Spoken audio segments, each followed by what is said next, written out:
Dahil wala pa naman sa akin tanggapan yung request sa pag-i-issue ng subpoena at na ito daw ay may kinalaman sa kalayaan ng Senado.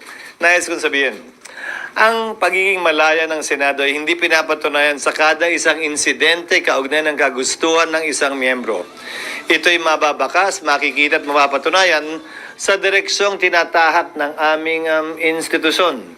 Nasabi ko na kanina at alam na rin niya yun, na dahil sa pag-invoke ng executive privilege na sang-ayon sa mga naging desisyon ng Korte Suprema, ay minabuti ko na ito'y i-refer sa legal ng Senado para sa gayon ay matiyak na ang aming gagawing hakbang ay hindi makakadagdag ng gulo at hindi maglilikha ng constitutional crisis. Dahil sa dulo, anumang compulsory process na i-issue ng Senado na hindi kayang ipatupad ng Office of the Sergeant at Arms, siyempre hihiling ng tulong yan sa tanggapan ng Philippine National Police. Paano mo ipapatupad yon kung hindi sumasang-ayon ng executive doon? Yan ang simulain at bahagi ng tinatawag nating constitutional crisis na hindi ko papayagang mangyari o makadagdag pa sa kasalukuyang mga problemang kinakaharap ng ating bansa. Tinanong niyo ako kanina, sang-ayon ba sa pagkakaroon ng pagkakaunawaan o mas pagkakahiwa-hiwalay natin ang pagdinig na ito? Tingin ko yung pagdinig hindi. Pero kung gagawin namin itong hakbang na ito nang hindi pinag-aaralan ng lubusan, marahil ay hindi ito makakatulong sa pagkakaisa natin at dadagdag sa posibilidad na magkawatak-watak tayo lalo. Sir, hindi yung pipirmahan yung Iintayin ko muna yung legal pero ayokong inaakusahan ng Senado na hindi nagiging patas, depende kung pipirma o hindi. Hindi nakabase yun doon. Gagawin ko pa rin palagi kung anong tama at naaayon sa batas at hindi kung ano ang pangangailangan o kagustuhan ng isa o ilang miyembro. So wala pa rin, sir, recommendation yung legal... Wala pa, nag-lunch ako tapos dumiretso na ako dito, hindi ko pa nakikita. So kung sakali mag-request si Senator Amy para doon sa panibago na subpoena, hindi niyo yun actionan hanggat walang Hanggang wala recommendation? pang rekomendasyon yung legal dahil nasa parehong sitwasyon yan. Mhm. So hindi na ba maiwasan na madala pa ito sa Korte Suprema, sir? Pag-uusapan din. Ulitin ko, lahat ng mga naging question kaugnay sa executive privilege ay nagdulot lamang ng mas malawak na kapangyarihan at amplification sa parte ng executive laban sa kapangyarihan ng Kongreso. So isang konsiderasyon yun na dapat naming tingnan at suriin. Siyempre palagi may pag-asang mababaliktad yun. Pero may pagkakataon at tsansa rin na lalong mapaigting yun. So, isa sa mga konsiderasyon nyo na aming titimbangin. So, sir, ano yung situation ngayon? Parang may, ano ba ito? Confrontation between the executive and the Senate? Wala. Kaya ngayon ang iniiwasan ko eh. Kasi klaro naman yung batas kaugnay ng executive privilege. Pero imbis na mag-abogado nga ako sa sarili ko, nirefer ko na sa mga ibang abogado pa para hindi masabing sarili kong opinion lamang ito. So, sir, the mere fact na may panibagong pinapasabina, dapat bang bilisan na ng legal team ninyo yung recommendation? Hindi. Anumang bagay na minadali mo, baka sa dulo mas masama ang kalabasan. Gawin nila ng tama ang kanilang trabaho na ayon sa kompletong pag-aaral at research. Yun ang mas importante sa akin. Sabi kanina, sir, ni Senator Ronald Bato de la Rosa, hindi pagrespeto doon sa doktrina ng checks and balance, yung hindi pagrespeto doon ng mga taga-executives doon sa... Yan ang eksaktong sinabi namin sa kaso ni Ermita at sa kaso ni Neri. Ang kinatigan ng Korte Suprema ay ang executive branch. At binigyang pagpapahalaga at timbang yung executive privilege na kapangyarihan daw ng executive branch. Hindi naman porkit hindi tayo sang-ayon ay ibig sabihin mali na yon. Lalo na kung may desisyon at batas na nagsasabing yon ang tama sa ngayon at sa kasalukuyan. Sir, for the record po, yung request for subpoena ay nasa inyo na? Wala pa. Pero may idea na po kayo kung Kasi ilan yung... napanood ko kanina sa hearing, ganun kakapal eh. At nasa sa akin na raw. Wag naman ganun. Akala ko nga papadala na agad eh. Wala pa naman. Hindi pa yata niya nasa-signan din eh. Sir, sorry, isang question ako. Nasa building na ba tayo ngayon o wala pa? Pwede naman, sir. Sige po, yung po muna. Wag na. Yes, ma'am. Sir, sabi lang po kasi ni Rep. Robes, gusto niyang sumulat sa Robes. sa presidente na i-certify as urgent daw po yung anti-road rage bill given yung mga recent incidents. And susulat din daw po siya dito kung merong counterpart. Meron po bang counterpart bill dito? And would Hindi you ko- support certifying it as urgent? Hindi ko alam kung may counterpart dito at hindi ko alam kung anong laman ng anti-road rage bill. At kung anong pinagkaiba nito sa murder in relation to the penalties that may be imposed. Dahil yung huling road rage incident sa Antipolo, sinampahan na ng kasong murder yung bumarel. So anong pinagkaiba ng road rage bill na ito? Paano niya mapapadali? Paano niya mapapabilis? O paano niya maliliwanag pa yung krimen kung sakasakali?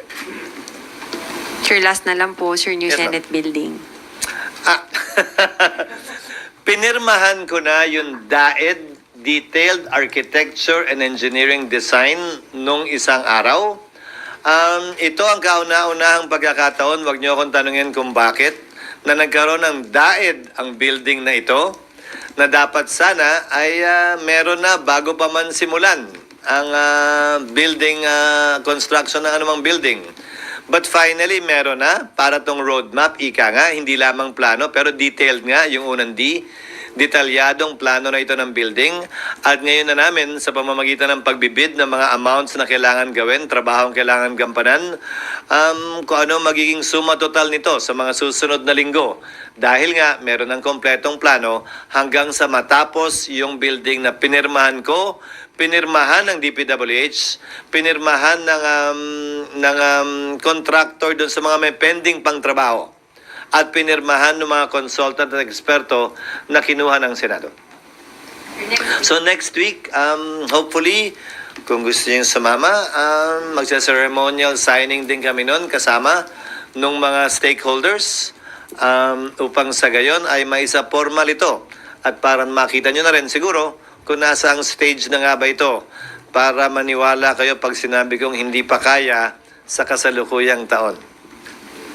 Sir, na-mention nyo kanina na it doesn't mean na kung hindi nasunod yung kagustuhan ng isang member, parang hindi na yung kalayaan ng Senate. Are you hoping ba na kung may away man between Senator Amy at saka ang presidente, wag nang madamay pa yung Senate? Well, wala akong nakikitang away sa pagitan nila. Ang nakikita ko ay hindi pagkakasundo kaugnay sa isang issue o bagay. May kinalaman man yun sa politika o sa kanilang trabaho bilang Pangulo at bilang miyembro ng Senado. Hindi sa ayaw kong madamay ang institusyon. Pero bilang tagapangulo ng Senado, gagawin ko ang aking trabaho at gagampanan ko ng naaayon sa batas at naaayon sa tingin kong kinakailangan ng ating bansa at ng institusyong ito.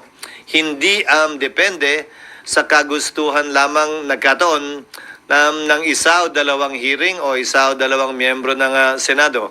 Pero I will reach out to them in order to explain the legal situation with respect to the invocation of executive privilege, na hindi ito simpleng pagdadahilan lamang. Gaya ng sinabi ko sa inyo kanina, hindi ko tinatanggap din yung sub judice argument ni Executive Secretary Bersamin. Maliwanag ang mga desisyon ng Korte Suprema niyan.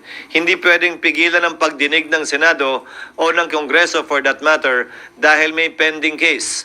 Subalit, yung invocation ng executive privilege, yan ay naaayon sa batas. Mag-reach out, it means kakausapin mo sila, sir, sina Senator Amy. Kakausapin ko sila matapos ito siguro, matapos kong matanggap yung kanilang request.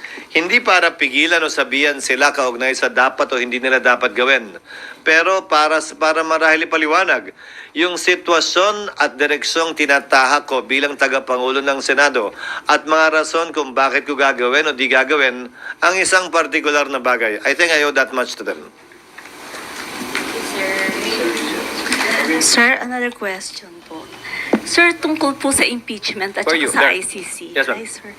Could emerging details from the ICC proceedings be used as factual basis in an impeachment complaint against BP Sara? I don't think so.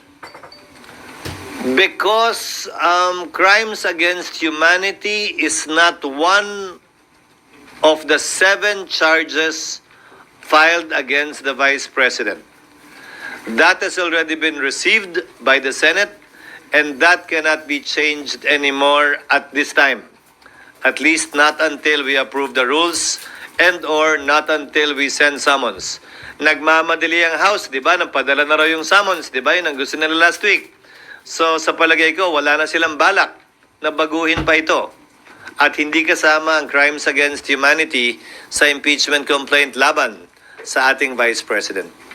Sir, another question po. Yes, ma'am. If the ICC asks for the bank accounts of the Duterte in connection with the legal aid, is the government allowed to release it without violating the Philippine Bank Secrecy Law? I cannot answer that question really because I'm not familiar with it. Sa ilalim ng batas, exemption sa bank secrecy law ang corruption case.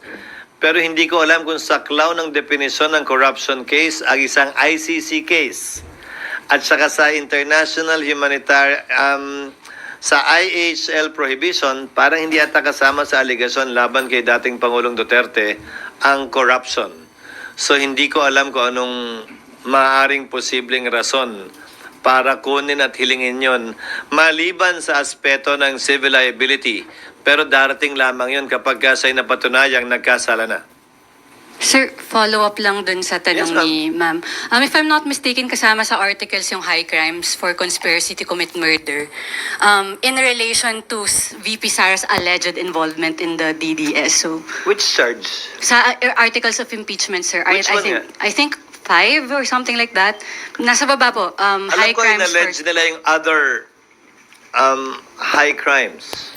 I believe kasama po na yung alleged involvement daw sa DDS. Really? Kasi hindi ko pa nga nababasa yun. Nasa So- rules pa lang kami kasi.